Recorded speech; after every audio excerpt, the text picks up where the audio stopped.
Horror on the big screen is more than just a movie. It's a journey into the abyss.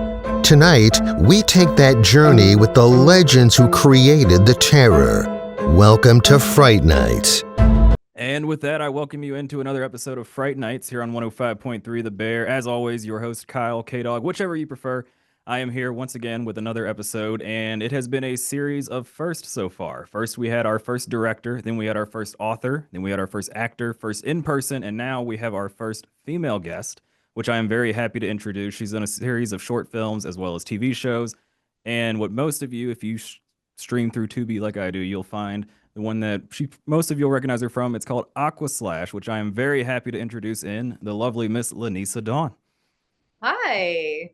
I appreciate you taking some time to sit down with me. I know we played quite a bit of phone tag for over the past couple months trying to lock down a date to do this and actually be able to sit down and just talk about horror. Now, I do realize that I found in a previous episode that the first question I always have to ask is, are you a horror fan? Because a previous guest was a director in horror, but actually hated watching it himself. So that's always the first question I ask is, are you a fan? And if so, what was it that got you into that genre? Yeah, you know what? I love psychological horrors actually. I just watched the other day Get Out. Okay. I was really late to the train in regard to that. That movie is really well known. I love that kind of horror, more psychological horror.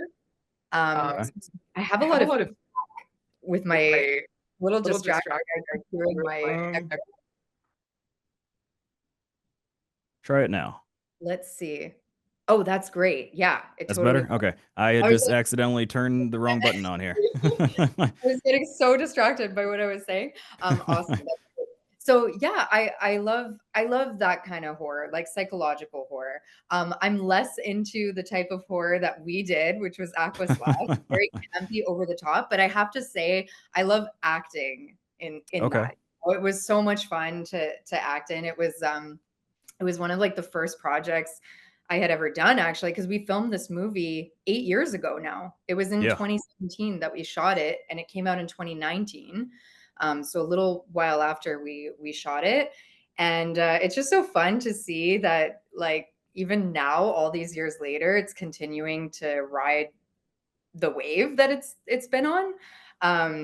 And people seem to to get a kick out of it, when we saw it in the theater for the premiere, which was in 2019 at the Fantasia Film Festival.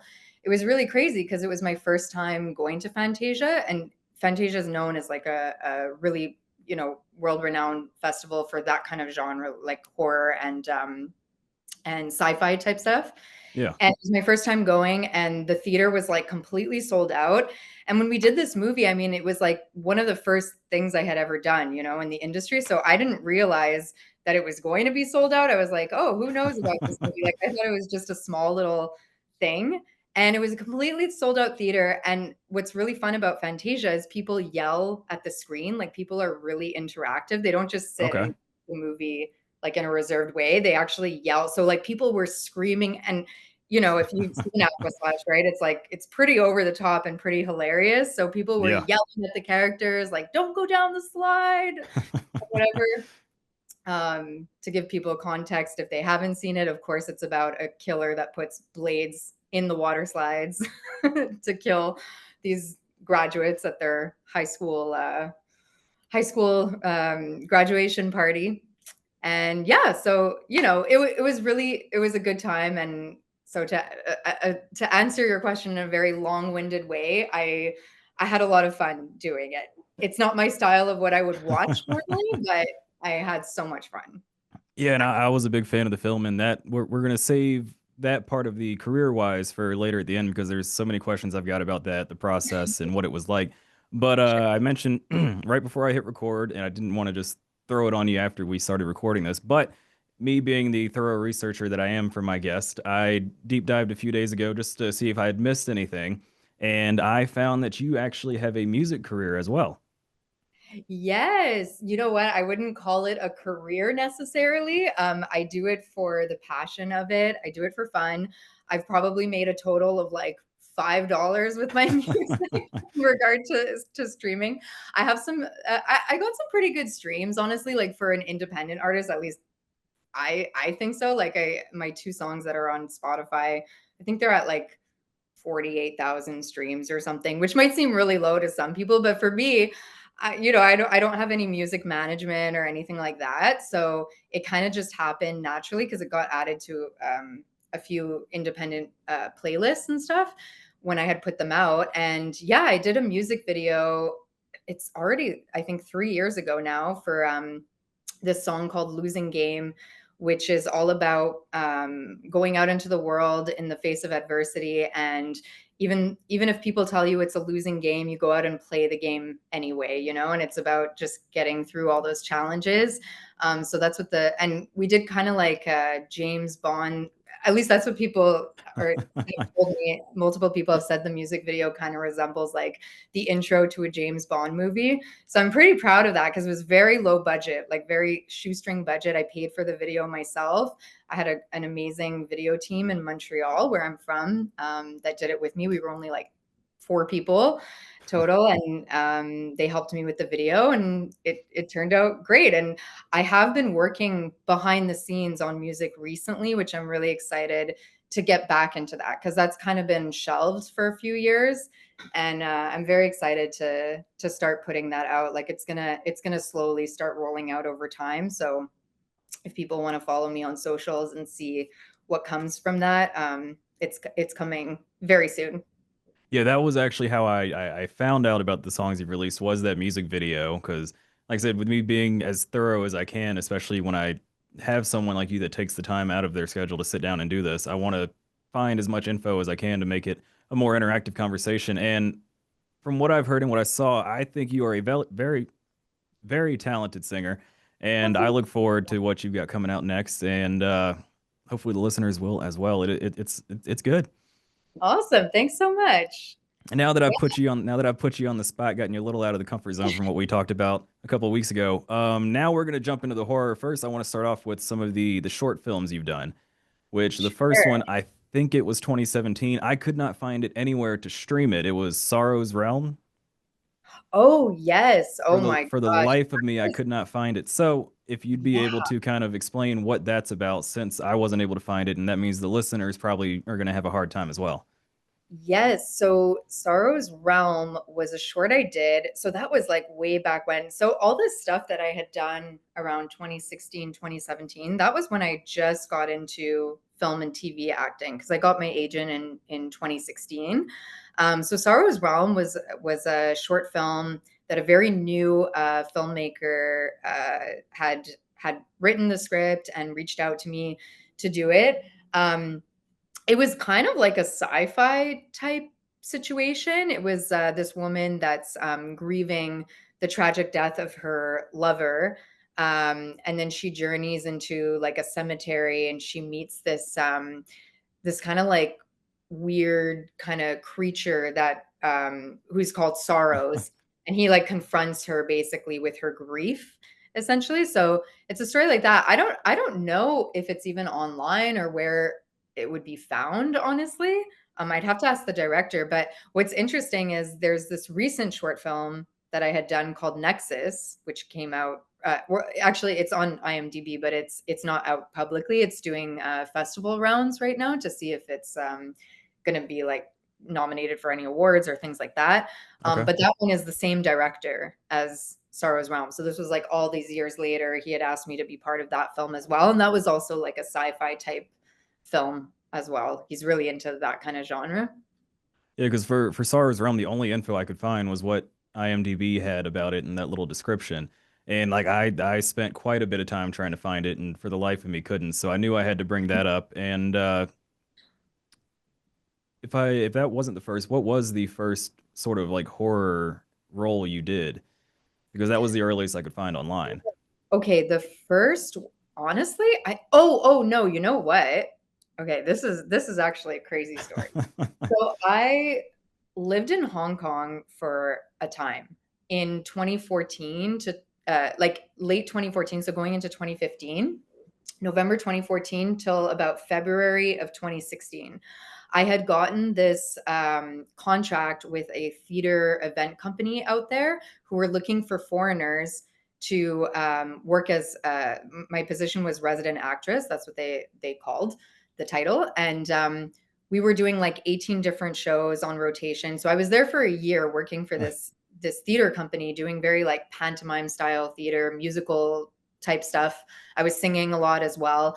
And then at the end of that contract, I ended up randomly networking with this producer from China who was producing a horror movie in Malaysia. Like it was filming in Malaysia.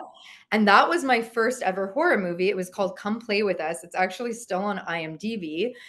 And it was about this young couple that goes on a road trip. And there's this like like old wives tale that and I think it's in Malaysia or like Indonesia or something like that, where if let's say you birth a child and your child is stillborn, like your baby's stillborn, that the spirit of the baby comes back to haunt you or something. So that was what the movie was about, was these all these like stillborn children that came back to haunt this people or whatever. It was really crazy. And I the two main characters were actually actors who lived in LA at the time, and they did this production. It was like it's called like they went under this Global One agreement where they were able to take these actors from outside of Malaysia who had these like LA agents and everything to bring them in to work on this film. And so that was actually my first time ever on like a film set. And it was about I think about $1 million budget. So pretty decent sized budget. Same as Yeah. Aquaslash. I think it was about $1 million budget. And what was crazy about that was it was my first time doing a movie, and they like put me up in this apartment. I had a personal assistant, which was so crazy because I didn't even like, so I came back home thinking that that's how it is all the time on sets, and it's not actually. Like you don't get a personal assistant or anything, like unless you're really mega famous or whatnot. But it was so fun. I became friends with the girl that was like working with me as the personal assistant. She was super sweet. Her name is Jazz. I still have her on socials and stuff. And what happened with that movie is afterward, like they had some post-production issues, like the investor pulled out or something. So it literally never saw the light of day. We shot the whole thing. Yeah. Then That explains a lot because I did find that on IMDb net too, now that you mentioned it. And everything, like every time I searched for it, all that came up was the clip from The Shining of the two girls in the hallway. I'm like, well, this isn't what I want. yeah, no, it never came out, and it's still there on IMDb. And that was like 10 years ago. I don't know. But that was my, again, a very long-winded answer, but that was my first time doing a horror movie, and it was it was really fun also. It is. I mean, seems like you started with that megastar status with how it was in Malaysia and then came back Yeah, and and it just went down downhill from there. But it was so cool too being in Malaysia, because that was my first time. We shot it in Kuala Lumpur, so I was there for a month and a half, okay. and it was great, and I got to meet all these new people, and same with Aquaslash. It's so fun being on set and meeting people and making friends. That's one of the things I love most about like working on sets is you just meet new people all the time. And speaking of, I forgot to ask before we jumped into the horror, what was it that started you off in acting? What was it that made you decide that's what you wanted to do growing up? Or at what point did you realize that that's what you wanted to do with your life for your career was to act? Yeah, so I had always been into acting since I was really young. I did like all the school plays from elementary school into high school. So I was in every single play, and also was in like all the jam fests and stuff for music as well. So I was always like singing and doing all that stuff. So it was just a natural course that I went to theater school after that. So I went to Dawson College in Montreal, which has a well-known theater program called the Dome Theater Program. But what was funny was when I got into college, I had like some type of imposter syndrome, honestly. Like I just felt like I wasn't sure, what I was doing. I was super young at the time and I was like, I don't know what I'm doing. And so I quit after my second year. It was a 3-year program. I quit after the second year and then went a completely different direction. Didn't act for like a few years, didn't even do anything music wise, acting. And then I slowly started getting back into it with just with musical theater, actually. Like I was doing a lot of musical theater stuff. Then that led to the Hong Kong contract, which was theater, like musical type stuff. And then that led to the horror movie in Malaysia. So then when I got back, I was like, oh, that was really fun doing a movie. I'm gonna try to get a film and TV agent, and yeah, applied for my agency, and then it's just kind of gone from there, And I'm loving the detail you're going into your answers, because I've always tell my guests that, because they always worry about time and stuff like that. That's why we do this, just for the YouTube and the Facebook, not for radio. That way we're not restricted to time. And I always tell you, if I ask a question and the answer takes us down whatever rabbit hole it is, feel free, because I want to get all the info I can while doing this. So I don't want you to feel pressured to keep an answer short or anything like that. We can go as long as we need to and go down any rabbit holes that you think are going to help with Okay. the story here. I feel But like I'm like blabbing away. but switching back to horror now, we're moving up a little bit to 2019. I think the year was, with the second short film, which was Sam Hain. Yeah. That one I was able to find, and I thoroughly enjoyed it. Oh, And good. I'm pretty sure I understand the concept. I don't want to spoil it for the listeners, but without going into too much detail, what was it like getting that role and working on that short film? Because I think it was only about, what, 13, 14 minutes? Yes. So I've done a lot of short films, actually. And I think short films are really great because not only is it a way to uh, give exposure to actors and just like always be working on your craft, but a lot of people, like a lot of filmmakers that do short films, the reason why is to put themselves out there, like many directors, filmmakers, without having to spend like an arm and a leg, right? And so I had a lot of fun on that one as well. It was actually an ode to the Halloween films. Yeah. So it was like a fan film, basically, for the Halloween movies. Um, and again, I ended up working with that director on a recent short film called Mary, which just got into oh, actually, wait, I don't think I'm supposed to say that. Never mind. I worked on another, I don't think I'm supposed to say, but anyways, this film, it's in the festival circuit right now. And that was the same director it's funny because it's Sam Hain, but I found out afterwards, some people say Sam Hain, but apparently it's Samhain, like the way you pronounce it. I have heard that pronunciation too, but Yeah. it's Yeah, much easier for me to say Sam Hain, and I think, like, that's the way it is for a lot of people too. And exactly. Which is it's the Gaelic term for Halloween, basically. But I just found out, like I had found out after we shot it, that the way it's pronounced in Gaelic is Samhain, which I thought was really interesting. But yeah, it was a fun film also. And then again, right, it led to another collaboration down the line with the same director. So, and I'm really proud of the recent one we did, Mary. It was a really fun one, and I got to really bring out the dramatics in that one. So, also a horror film. okay. And yeah, that was one thing I liked about Sam Hain, was the amount of detail they put into getting the Michael Myers character correct. Like, they referenced him as the Shape, which was a throwback to Halloween. The costume was spot on, and I think that was cool because from the, like, when I thought that that's where they were going when they mentioned him as, like, the you were reading the doctor's notes and he mentioned the shape of him, or the shape inside him, something like that. It kind of clicked, and then we saw the costume, and I was like, oh, that's what this is. But again, I know you'll be able to explain it a lot better than I will, without revealing or spoiling too much. Kind of go over what the plot of that short film is. Of Samhain or Yes. something. Oh my gosh, I'm like, I don't even remember. Let me go. I feel like that is that bad that I don't that I don't even remember. Okay, wait. We were two girls. It was Halloween night.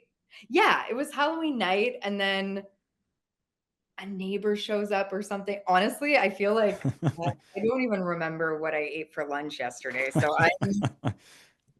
let's see. Sam Hain. I got to go back to my IMDb. Um, Yeah, no, it was oh, yes, yes, yes. We find, I think her grandfather had passed away, my friend's grandfather had passed away, and we find this box full of, um, like, memorabilia type stuff, and then something like, there was, like, a newspaper article where see, I feel like I'm going back all the years, and I'm trying to remember this, like, I'm project. bringing back all the memories tonight. Yeah. Huh? Well, actually, it's so funny because when you were talking about it, and then you talked about like I didn't even remember that I get killed in that movie. Like the guy comes in the kitchen behind me, and yeah. Which that was another thing I was kind of curious, like, if you can remember like the filming process of that, those transitions between where it was your friend standing there and then when they hit a shadow or something like that, it was whoever was acting out the role of the Michael Myers character. Yeah. Was that post editing and doing that transitions, or what was the process of them to show both and then have it? Because it didn't, like most short films, like especially like the indie ones, stuff like that, you can kind of see the cuts a little bit. I didn't notice them in this as much, so I was kind of curious as to what the production process was of making it look seamless and having that flow the Yeah. way it did. Honestly, that's such a good question. I don't even know myself. I'm sure it was probably something done in post. Um, but the production, like the producer that had worked on this movie, he's done like a ton of films, and they've all won awards and things like that and gone through the festival circuit. So I feel like he just really knew what to do, to bring forward that energy and everything. And um, yeah, but I'm not sure actually what they had done to do that. Okay. And yeah, with the short stories, it's hard to get lengthy segments out of that. So we are going to jump into what most are going to remember you from, and that is Aquaslash, which I Yes. loved that movie. I hadn't even I didn't look for it. I was just scrolling through Tubi and it popped up, and I was like, oh, that's I feel and like it was added to Tubi very recently. I think Like, so. I think that's the only reason I was able to find out about it. But like I said, I thoroughly enjoyed it, and you oh, were one of the major characters in that. And good. the one thing that stood out to me is it's been a while since we've had a movie that was just unnecessarily gory like Aquaslash was, and it made me think back to like the Piranha series, how it was just Oh my God. unnecessarily like gory and stuff like that. And what was it like, first of all, having the set as a water park? Like that's pretty much the entire Oh, thing is you're in a water yeah. park. What was it like filming there It and being there every day? was so fun. It was so fun. So we shot it over, I think it was like 3 weeks. So pretty short, 3 weeks to a month. And yeah, it was at the water park every day. Believe it or not, so that year, it was 2017, we had kind of like this Indian summer in Montreal. So it stayed really, really hot into September and October. And we actually shot this movie at the end of September going into, or like mid-September going into October, which in the East Coast of Canada, it usually gets really cold around that Yeah. time. But thankfully, the film gods, or whatever you want to call them, made it like super nice weather the entire time. I don't even think it rained the whole time we were doing it. It was really like it was like summer weather. So thank God, because that would have been really hard to shoot if we were, like we're in bathing suits most of the time. Um, but yeah, it was great. So they had shot it during those months because obviously during the summer months, right? It would have been way too costly to rent it out, to close it down for that month in the summer. Yeah. And I guess the owners of the park probably wouldn't have wanted to do that, of course. So we shot it when essentially like the water park was closed. Um, Yeah, and they put all the like red, food stain or whatever, like for people that have seen the movie, right? And you see all the water at the end um in the pool, which is all like completely red. That was all, that wasn't like that wasn't added in post or anything. That was like actual red Okay. food. What do they call it? Like I know what you mean. Yeah, that yeah, like food dye or food food coloring. That coloring. yeah. Food coloring, yeah. Um, Backtracking a little bit, how was it that you came to have the role that you did in that? Was that something that you auditioned for? Did somebody reach out to you, or what was the process of actually getting that role that you had for Aquaslash? Yeah, so I did audition for it. It was kind of funny because usually, like, so most of the time roles are never put out publicly. Like your agent will get a breakdown and actors will never really see like roles put out publicly anywhere. But for some reason this one was out like as a public casting call. I saw it on like a Facebook page or something. And I sent it to my agent and I was like, I think we could book this. Like this looks really fun. And I was like, I think I could book a role in this. Believe it or not, I actually first went in for Madeline's. So my friend Madeline plays Alice, the girl that Okay. gets Yeah. obliterated in Fly, who's also a major character. So I went into audition for that role first, and then I got called back for the second audition for the role of Kimberly, and that's the one I ended up getting. So it's just funny because most of the characters I had played previously, not really in the horror stuff, but like I've done some French TV shows as well where I was playing like an Anglophone character, and they were a lot more similar to that character of Alice, like very like, Valley girl, over the top type of energy. So I originally went in for that, and then I ended up getting the role that I had in the movie. So did they have a specific scene that made it into the movie that they had you audition for? Like what was the if you can tell us what was the scene that they had you read if Oh it my was one gosh. that made it into the movie? Honestly, I would not even remember for the life of me. Just like since then, when you're an actor, you do so many auditions. Like that was 8 years ago. I don't even know the amount of auditions I've done since then. So I have no idea. I think I remember though that I had to like cry or something in the audition. I think so. Maybe it was like, I feel like it may have been one of the scenes where I'm in the hotel room with the guy that plays Chad. Yeah. Um, because I'm kind of like upset in that. That's the only part where I feel I think it was that was one of the scenes. I'm not really sure. Okay, now from like the production aspect of things, what were some of the challenges that they had as a whole, like the whole filming crew, and like for you acting your part in particular, what kind of challenges were there for Aquaslash? Because being in the water park the whole time, what came up that was like, eh. Like you it kind of Gosh, I'm trying to think if there was like that many challenges. I mean, like I said, thankfully we had really amazing weather, which I think was a big part of the movie, right? Because like I even asked the director at one point. I remember asking him, "What would we have done if it rained the whole time?" And he was like, "I don't know. We just would have shot it anyway, I guess, but it wouldn't have been the same, right? Um, because then like it would have made things super challenging because if one day it's raining and then the next day it's not, but sometimes you're filming a scene over 2 days or something like that. So it was just amazing that we had consistent weather the whole time. And yeah, I'm trying to think if there was any challenges. Like, I don't know from the production standpoint, the crew, like what kind of, if they had many challenges. I think honestly, I feel like everything went pretty smooth, if I remember correctly. you Like, you are the first guest I've had that's actually said nothing went wrong. Because my last guest, I don't know if you've seen so, Maximum Overdrive, the old Stephen King film. oh yeah, I've heard. Yeah, no, but I haven't seen it. So I had Pat Miller, who was an actor in that, on the show, and he listed off quite the bit of difficulties they had filming that, from people getting injured, the weather not Oh cooperating, my stuff like that. gosh. So yeah, you're the first one that said everything went smoothly Oh for wow. the entire filming of a movie.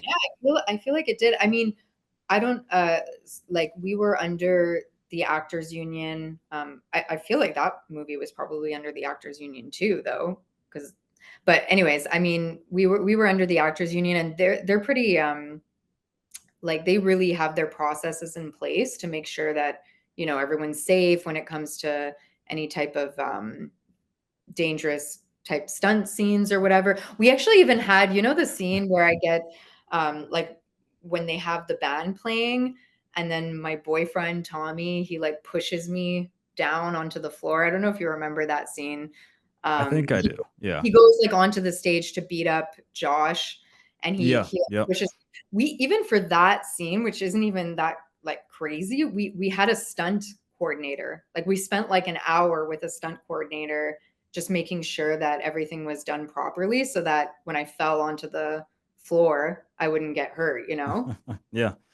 Yeah. Well, on the flip side of that, stepping away from like the challenges and stuff like that, what was some of the most fun you've had in the filming process, whether it was filming a certain scene or just the environment itself? Like what did you enjoy the most doing Aquaslash? Because you've already said it was such a fun film to act Yeah. in. Like, so what were some of the highlights of that period? Oh my gosh. Definitely like making really good friends. Like I'm still really good friends with Madeline, who played Alice, and Ryan Ali, who played Slim. They both live in LA now, and I visited them in September. And yeah, we've been close for a while, the three of us. Um, so I think just like honestly meeting really fun people has been my favorite part of that experience, and also just like getting to be silly and have fun. Like the whole movie itself is really silly and over the top, and I just had so much fun doing it. And like I said, it was one of my first like besides the Malaysia movie, which was also a feature, this was the first like full length film that I had ever done. So it was it was a good time. And um one of the most like one of the memories that's sticking out for me now that I think is like probably one of my favorite is it wasn't every day that they had this for some reason. It was just like I think the last week they rented this huge trailer because we had drivers that would come pick us up every morning to bring us to the set because the set was like 2 hours outside of the city or like an hour and a half, something like that. So they would come and pick everyone up. And usually they were like normal cars, but the last week they rented this like big kind of trailer thing. And so we were a bunch of cast members in the trailer, and it was like driving to the set, or maybe it drove us back home. I don't remember, but it was really fun. Like I have a photo of us actually in that trailer. Yeah, it was just a good time all around. And that's like what I said earlier. Like it was just the way they did it. Like you can tell from the name that it's going to be a gore fest of a film, which it ended up being. And like I said, they haven't really done something like that since like the Piranha era, that type of film. And the thing that surprised me about this is it started off kind of was what I like to call a slow burn. Like every kill was done off camera, and then they found the body later. And then the first group that went down the slide after the blades were put in was not off camera. It just went right into it. Yeah. How I'm curious, like, because how many takes did it require? Like once the gore part of it started happening, like how many Oh my gosh. redos was there have to be, especially with them with the amount of gore and like Yeah. the So you know X. what? There wouldn't have been retakes because my friend Madeline, right, who's the big like that's the big ending scene where she gets Yeah. I hate saying that because she gets like sliced apart in that slide. Um there's this duo. They're from Montreal called the Blood Brothers. Like that's their name. And Okay. it's two brothers that do a lot of the special effects for a lot of movies that film in Montreal, even some of the big American films as well. And so they were in charge of doing all of the gore effects. And so my friend Madeline actually had to go to their studio and they molded her body. So what you see in the movie getting like split apart, and that's like a dummy essentially. And they molded Okay. the whole thing and they did all the insides and everything. So I think like when you see it coming apart, like that would have only been, and I do remember, I remember like watching it on the monitor, and I remember the director kind of like saying, okay, we have to get it right like the first time around, because that's it. Like if it once it gets split open, like we can't put it back together or anything. So Yeah, that's why because I feel like not just that, but like once that happens, that's when they put the dye into the water and everything else. I feel like if they were to have to reshoot that, they'd have to drain wherever that slide was and then refill it and do stuff like that. I feel like it wouldn't be something easy that they would be able to just be yeah. like, all right, let's do it again, that kind of thing. And I was just curious if it was a one and done because it came out really well. Like it looks really good the way when Yeah. it was released. Yeah. It's so funny how like that's this, I mean, obviously, I guess for horror fans, right? That would be like the big mega scene, but it's so talked about. Like I see it on TikTok all the time. People are always talking about that scene. And it's so funny because I'm like, wow, like it looks so much like a dummy to me, which I think just makes it even funnier. Like I think like you could totally tell it's not a human by Yeah. the way, like but I guess that's the fun of it too, right? Is like, um, but yeah, it's so like I guess because I was in it and I knew what to expect, it doesn't give me that shock effect the way that it does other people. But I like my ex a couple of years ago, he really wanted to watch this movie, and so we watched it at home one night because he was like, I really want to see it with you. And we watched it, and then at the end he was like, oh my god, like covering his mouth. Like, really? Like it's that shocking?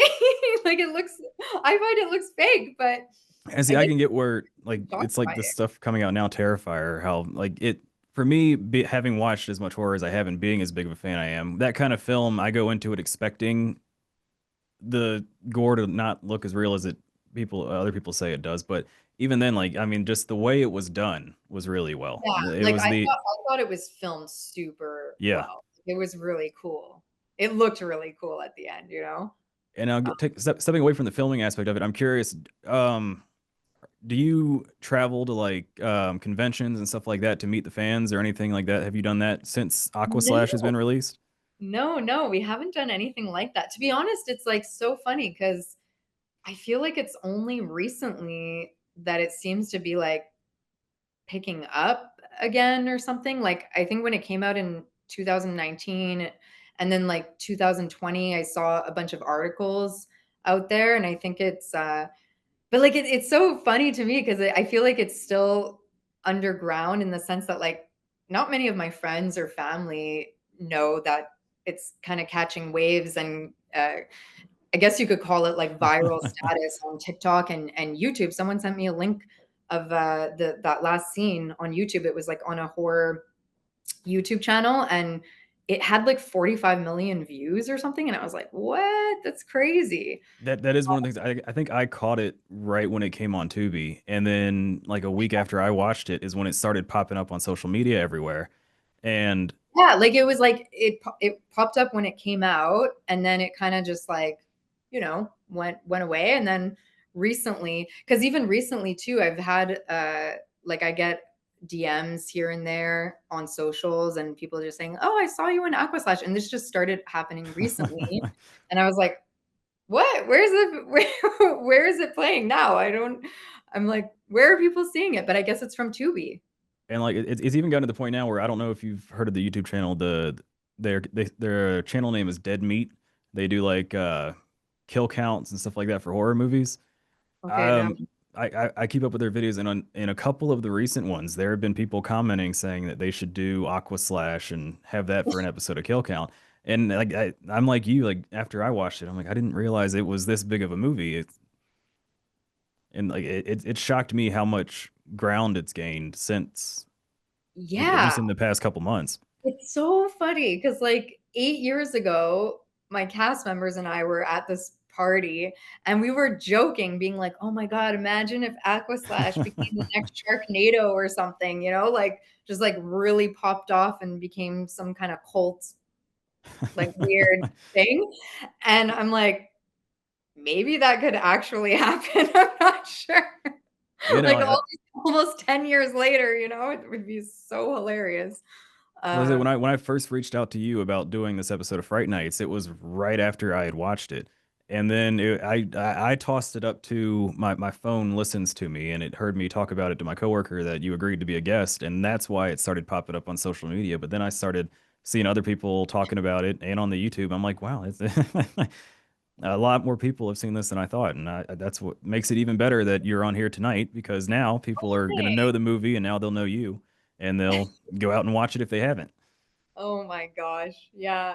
It's definitely like a style, you know? I feel like I always thought this could because like when I feel when I saw it at the premiere, I was like, "Oh my gosh, this definitely has the cheese factor to it, and it's very campy." And I was like, I don't know, like it's like we talked about my style of movie, like, you know, if I was not in the movie, it wouldn't necessarily be a film that I would watch at home like by myself on a Friday or something, like I don't think I would get much out of it, but I think like when we saw it at the premiere and with everybody kind of like being super interactive with it, I think in that energy it could do really well. Like I was honestly like this could be such a good movie to play at like drive-in. I don't even know if those exist anymore, but Yeah, like that drive-in that that movies, like in the summer, you're with your friends, like, or even at water parks. Maybe like water parks are really late and then they play Aquaslash and people are just like drinking beers and or smoking joint or something, watching Aquaslash, and you're like yelling at the screen at the character. Like I think that could be really, really fun for this style of movie. No, I agree, and like it was just I think going into it, I make sure I watch all different types of horror. Just doing this podcast and being the fan that I am, going into this, I like you, I could tell it was going to be like the cheesy, full of gore, that kind of thing, and even the humor, like it wasn't in your face humor, but it was still in there enough. Like the lifeguard, I can't remember what the character's name Oh was, my god, yeah, he's but so but funny. after that first scene with the first blade kill, he goes to jump off the lifeguard stand and breaks his ankle, and then he's hobbling up the stairs trying to tell him to stop and just gets Yeah. pushed right back down. Yeah, yeah. And his name is Chip, his real Yeah. name. And he's actually such a well-known like actor in our community. And he's done like a bunch of theater when he was young and stuff. Like he's like a fully trained like theater actor. And he just brought so much humor, I felt, to that like to the film. I mean, even I remember that scene, like seeing it because the premiere when we saw it, that was the first time we ever saw it. Also, so we were watching Yeah. it along with the audience, and like for the most part, we were all cringing in our seats, like, "Oh my god, like, this is crazy." But it was so fun. Like my parents had come to watch it too, and I was like, "Oh my god, I don't know what they're gonna think about this movie," but they really liked it also. Like everybody was just having a good time. Like we were all cracking up, laughing. People were throwing popcorn even like "Don't go down the slide," and like, yeah, it's really, And that's really one of the things I like about that kind of horror is like even if you don't like the gore and the violence of it, the comedy, the drama, stuff like that, I feel like it had a little something for everybody. So even if like your friend dragged you out and you don't like slashers, you could still enjoy the movie. Mostly because, like I said, the humor was there, but it wasn't forced. yeah. Like it wasn't every other line was haha. It was like It's the like I subtle said, humor. I think if it's in that context, like I think if it's people going out to have a good time and just like, really be silly, then it could be for a lot of different people. I think like I don't know how many people would wanna watch it at home and, like, it's not an Oscar-winning movie or anything. It's it's pretty, it's a little silly, but it was so much fun. Yeah, I would do it. I would do an Aquaslash too, since I'm one of the survivors. I would watch an I would Aquaslash do too. it. That would I would totally do it. I would love to be part of, like, the creativity, actually. Like, I would love to be involved in the writing and like fleshing out the characters even a little more and diving deeper yeah. into. I think that would be so much fun. And it's like we talked about with how much ground it's gaining now. I feel like that, I mean, that at this point, that's not an impossibility that there isn't gonna be a second one. Like there's always the chance. And I Yeah, now that we have each other's emails and we're friends on Instagram, I expect an update if we do get an Aquaslash too. I'll let you know. It'll be like 10 years from now. Kim will be married with kids, and maybe it'll be her kids going to the and yeah. But now, before we step away from the serious portion of the show and like your career, what is on the horizon, whether it's horror or not for you, and like what can we expect to be released in the next couple of years, or what's coming up for you as an Yeah. actress or as a musician? Yes. So, like I said at the beginning of this interview, so the music's definitely coming. I've always been super passionate about music, and I write a lot of my like I wrote the songs that I had put out on YouTube as well. And I've really been like behind the scenes, kind of perfecting the style that I want to portray now and everything. So that's definitely something I'm really excited about. Um, and then in regard to the acting, so honestly, for the most part, the last couple of years, I've worked mostly on short films, which has been really fun. They're going through the festival circuit currently. So we do have a film that's going to be at Fantasia again. So that'll be really fun going to that. I'm excited because I haven't been to Fantasia since Aquaslash in Okay. 2019.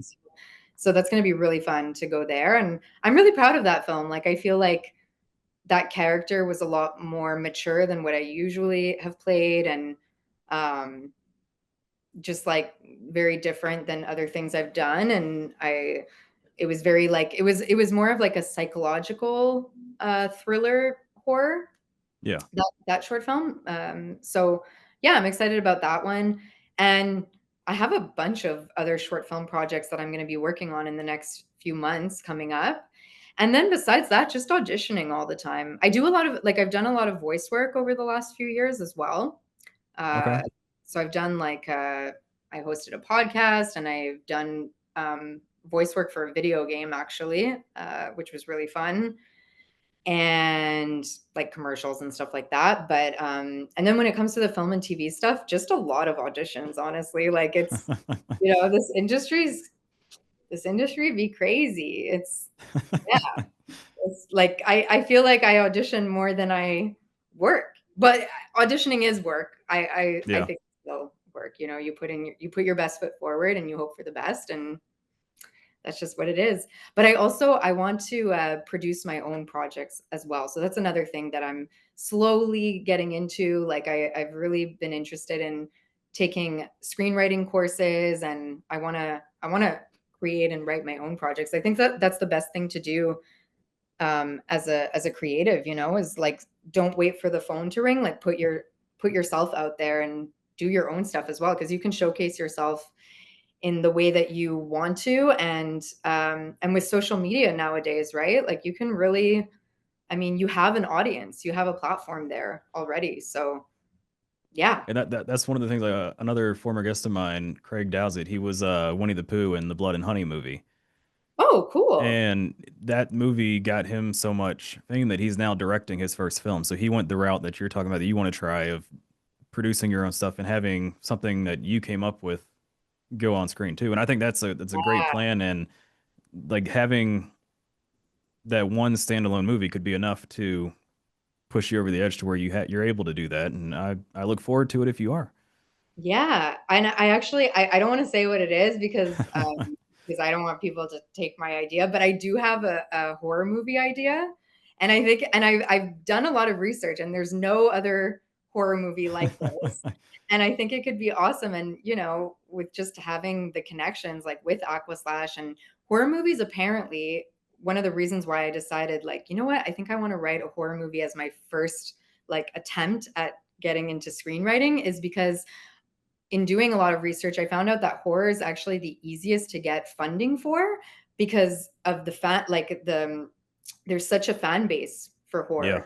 horror, so it's the genre that like people that finance the movies, they put into that like, yeah, it's the easiest apparently to get funding for, because it's the least likely to fail. Like, there's And another always thing, like for another horror. thing on that side, I might be biased about this because I'm a horror fan, but I also feel like horror movies have they're one of the genres that has the most freedom in what you can do.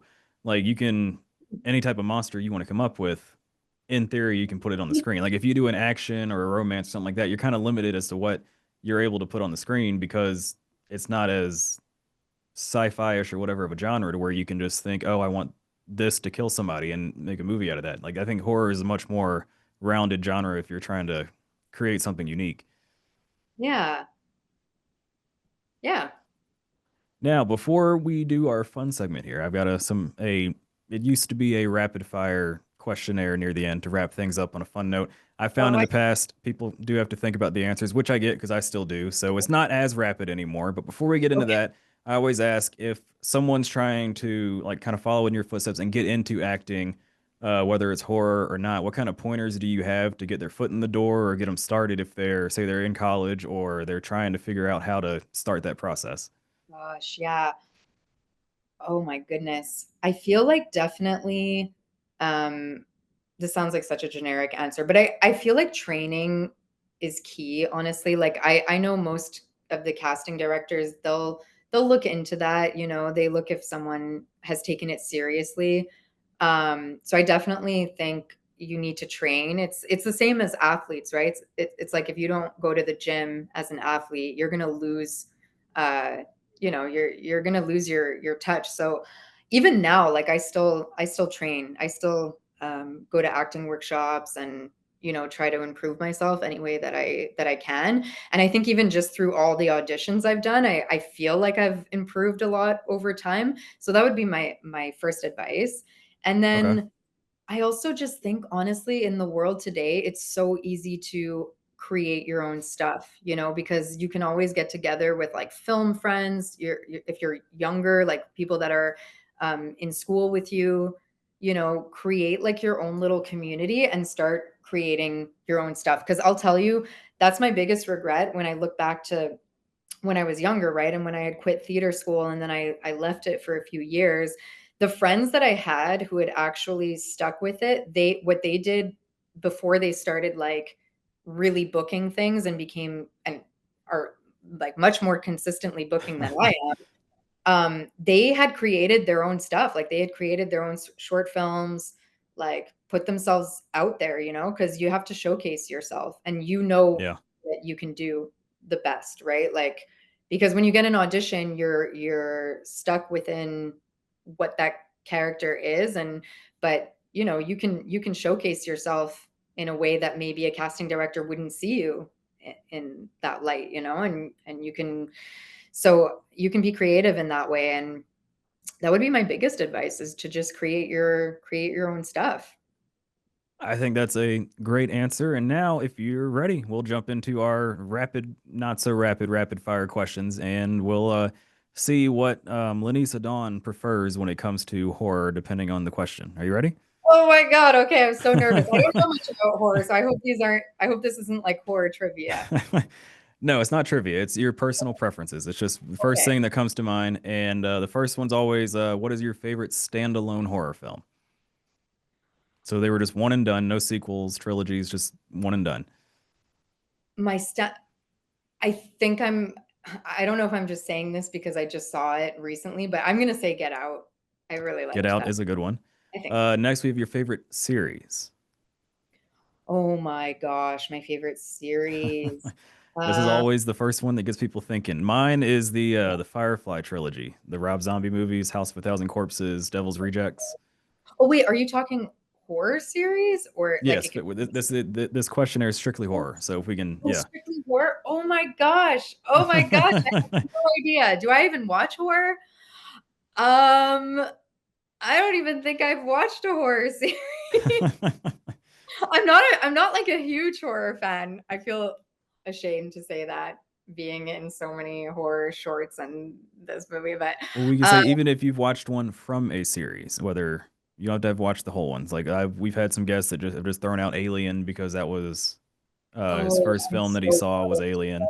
you know, yeah, I'm not into that kind of stuff actually.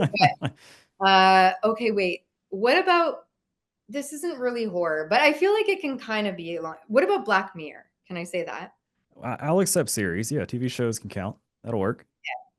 Yeah, Um, the yeah. TV series. right? Yeah, I've seen Black Mirror. Big fan of that. And I feel not every episode's horror, but they have Yeah, it's that not really horror. psychological twist in each episode. Yeah, that's the thing, the TV series I can think of that might be the closest. Okay, we can accept that.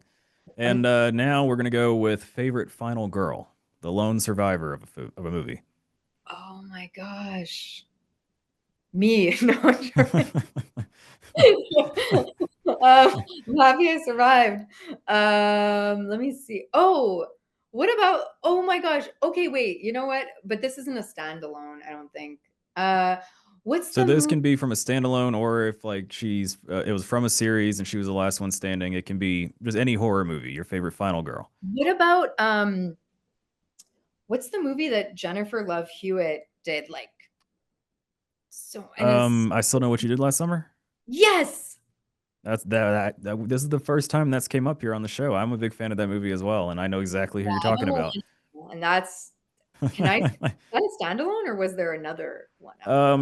I think there was a second one. I still know what you did last summer, but I'll accept it because Okay. that's still I'm gonna a say that's great my answer. favorite horror Yeah. movie because that reminds me of like my childhood. Yeah, You know, that's a that great makes film, and it's a great answer. Next, we've got with even this one might be tough for you because you're not a big slasher fan, but your favorite killer. oh my God, these questions are so hard because I'm I'm so not wearing not. my shirt today for it, but mine is Art the Clown from the Terrifier movies.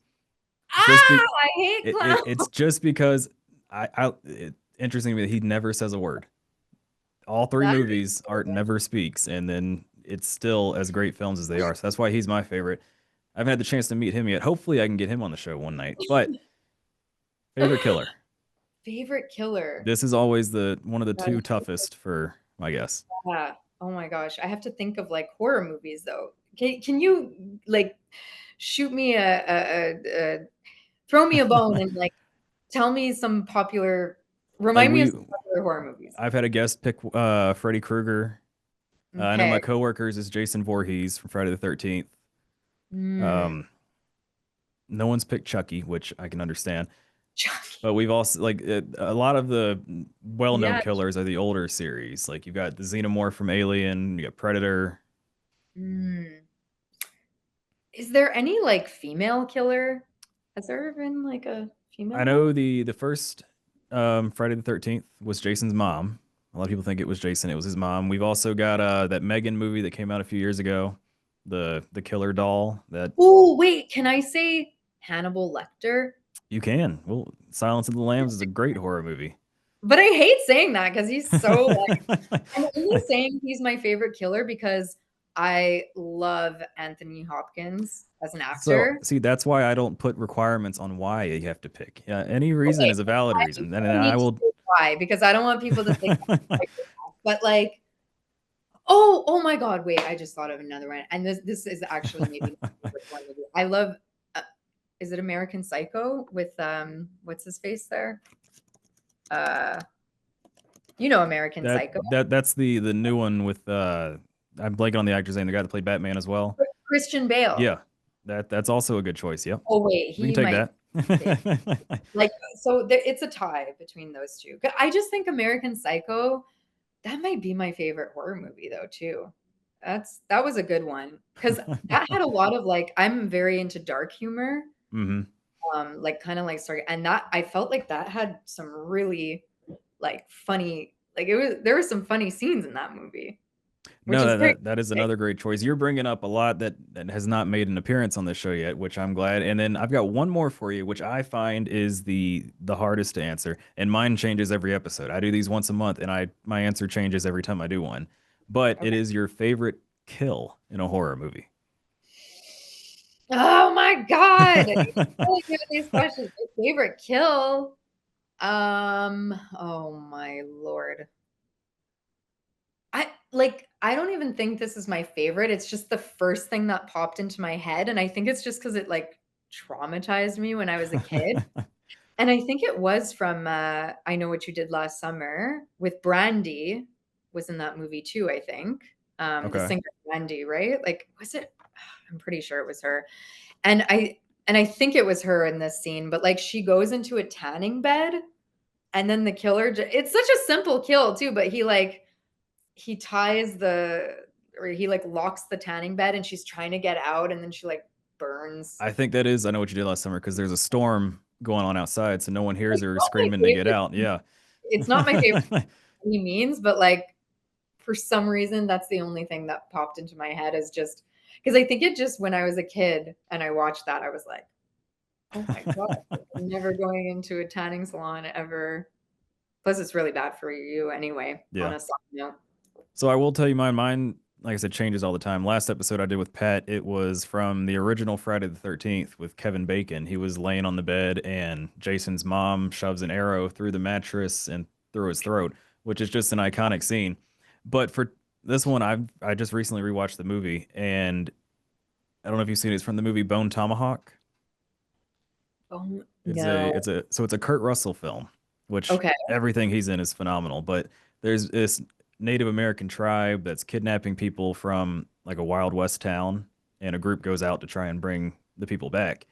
And when they get captured, the Native Americans hold one guy upside down and use a stone hatchet to cut him in half from between his legs all the way down, which Oh, that was the first kill that's at that like you ever traumatized me. I'm like I don't know if I can why but oh my gosh. I feel like so many horror movies that I have watched, I just like block my eyes when they that's why I feel like probably that one that I told you is like the only one I remember because I didn't really think anything was gonna happen.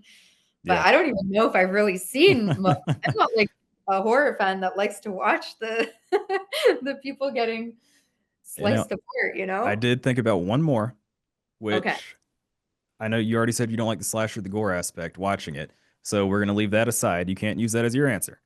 But okay. what is a part of horror throughout the entire genre that is the part that freaks you out? Like you watch it and you cringe because you're like, I don't like that.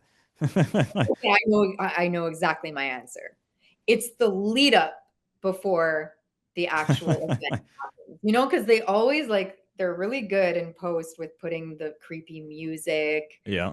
It's always like, you know, the music's playing, and that's the part that creeps me out the most, actually, because So for you're because it's the anticipation, right? You know something's yeah. gonna happen. And especially you get the movies where they're doing the build up and then right when it hits the top, nothing happens. And you're like, oh, well, they Yep. were just messing with us. And then it pops in. It lets you put your guard down and then it sneaks up on you again. Now, I will Yeah, tell you mine, it's always been this. This is never going to change for me, but it's body contortion. body contortion. So, like stuff like the Oh, yeah, okay, like in, yeah. first movie that comes to mind is Malignant. I don't know if you've seen that. Have I seen that? But I know exactly what Yeah. you're talking Like there's about. a woman that was born with a twin, but he was connected to her back, so he faced the other way. And then when he would take over her body, he would contort it to where her legs and arms faced behind her so that he could run the That's direction he was seeing. And like yeah. it's just when arms and legs twist ways they shouldn't, that's where I'm like, no, that's the only part that freaks me out. And I can deal with anything else, like as much gore as you want, throw it at me, but I can't do the body contortion. It That is so creepy. I just well, I feel like doing something to creep you out right now. You wanna see something really creepy? I'm probably gonna regret this, but sure. Okay, hold on. Do you See see that? that?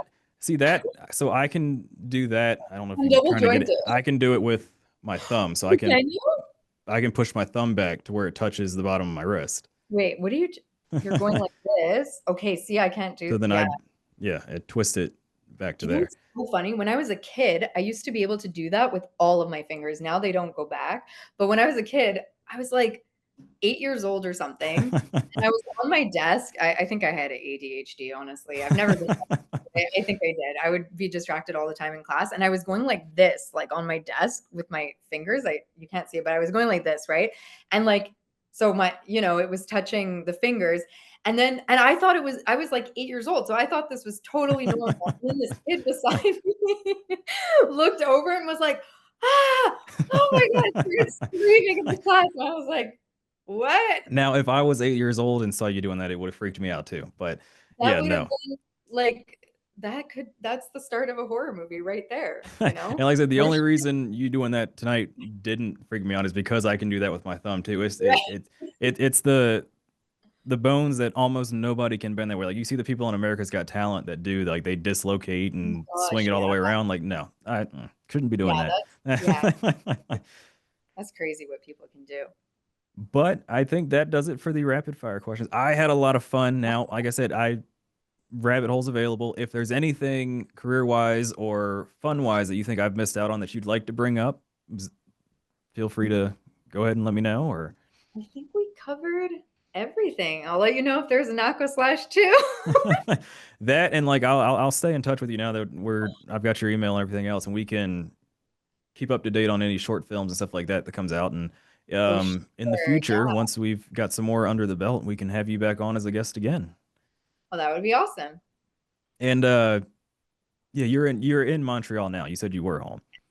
Okay, I forgot to ask that earlier, because East Coast, it made me think that you were in the States for some reason. I don't know. I forget the country lines were. No, so you know about the movie Aquaslash, it's a totally Canadian film. I mean, like it's set, the premise is that we're American kids, you know, it's an Yeah. American high school, but it was shot in Montreal, like a little outside of the city here.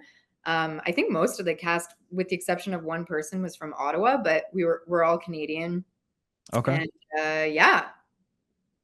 Yeah, no, I had a lot of fun. I hope you enjoyed sitting down and talking with me as well. I did. Thanks for having me. And I appreciate you joining me. That was Lanisa Dawn. Hopefully, we'll have you back on in the future. And before we go, one last thing: make sure you tell the people where they can find you, whether it's socials or if they want to get in touch, or where they can find or keep updated on future projects coming out for you. Sure. So my Instagram is at Lanisa Dawn. I'm also on TikTok. I don't post much on TikTok, but I'm on there. Again, Lanisa Dawn. But yeah, you'll find me that way. All right, I had a blast. It was another successful episode of Fright Nightz, and I appreciate you sitting down with me. Thanks so much, Kyle. Have a great night.